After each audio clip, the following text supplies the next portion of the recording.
दोस्तों नमस्कार, मैं विशाल शर्मा आज फिर आप सभी लोगों के लिए एक वीडियो लेकर के आया हूं जो हर एक कॉम्पिटेटिव एग्जाम के लिए मोस्ट इम्पॉर्टेंट होता है। दोस्तों ये हिंदी का एक लेसन है वर्णमाला।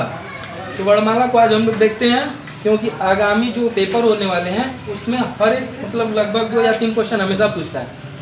तो आते हैं पहले हम हर्ष स्वर पे। हर्ष स्वर क्या होता है दोस्तों? जिन वर्णों का उच्चारण करते समय अगर कम समय लगता है वहाँ पे हर्ष स्वर होता है। ध्यान से सुनिए, जिन वर्णों का उच्चारण करते समय कम समय लगता है वहाँ पे हर्ष स्वर होता है।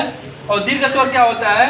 जिन वर्णों का उच्चारण करते समय ज़्यादा समय लगता है वहाँ पे दीर्घ स्वर होता है। इसी क्रम में दोस्तों हर्ष स्वर या मूल स्वर ये दोनों एक ही होते हैं। एग्जाम में घुमाने के लिए पूछ देता है कि हर्ष स्वर क्या होता है और मूल स्वर क्या होता है।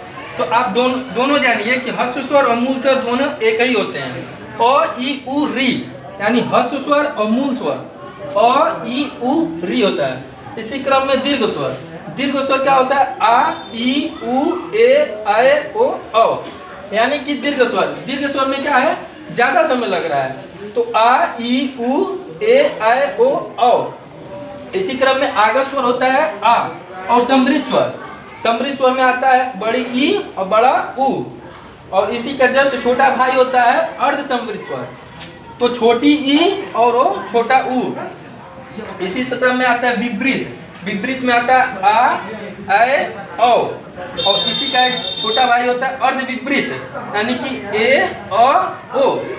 दोस्तों ये बात समझ में आ गई होगी। फिर इधर हम लोग आते हैं, देखते हैं हिंदी वर्णमाला में स्वरों की कुल संख्या 11 होती है और व्यंजनों की कुल संख्या 41 होती है। हम टोटल जब इसका ऐड करेंगे तो हमारा पूरा वर्णमाला 52 संख्या का होता है, 52। उसके बाद हम लोग देखते हैं, देखो 52 होता है और अंग्रेजी में 26 होता है, जस्ट उसका दुगुना होता है। अगर एग्जाम में पूछे कि हिंदी वर्णमाला कितनी की संख्या होती है तो हम बता देंगे 52 की संख्या होती है। स्पर्श व्यंजन क्या होता है दोस्तों? स्पर्श व्यंजन कौन से होते हैं? पहले क से म तक के, क वर्ग से लेकर के म वर्ग तक यानी प फ ब ह म वर्ग तक टोटलों की संख्या 25 होती है।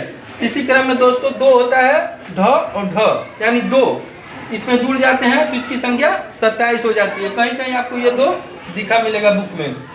इसी क्रम में अंतस्थ व्यंजन की संख्या 4 होती है जो हम लोग अंदर से बोलते हैं य र ल व। अंतस्थ व्यंजन की संख्या 4 होती है य र ल व।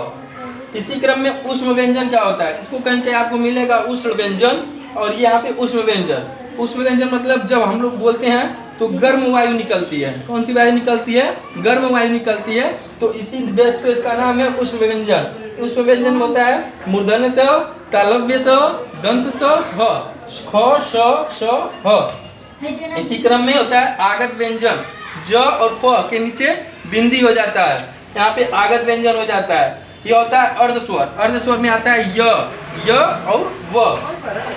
और इसी क्रम में आता है पार्श्विक व्यंजन, पार्श्विक व्यंजन होता है ल और लुंटित व्यंजन होता है र। और इसी क्रम में होता है उत्क्षिप्त व्यंजन ढ ढ। यानी कि दोस्तों आप सभी लोगों की ये बात समझ में आ गई होगी कि अगर आप इसको ध्यान से समझते हैं तो एग्जाम पॉइंट से हमेशा 2 या 3 क्वेश्चन पूछता रहता है।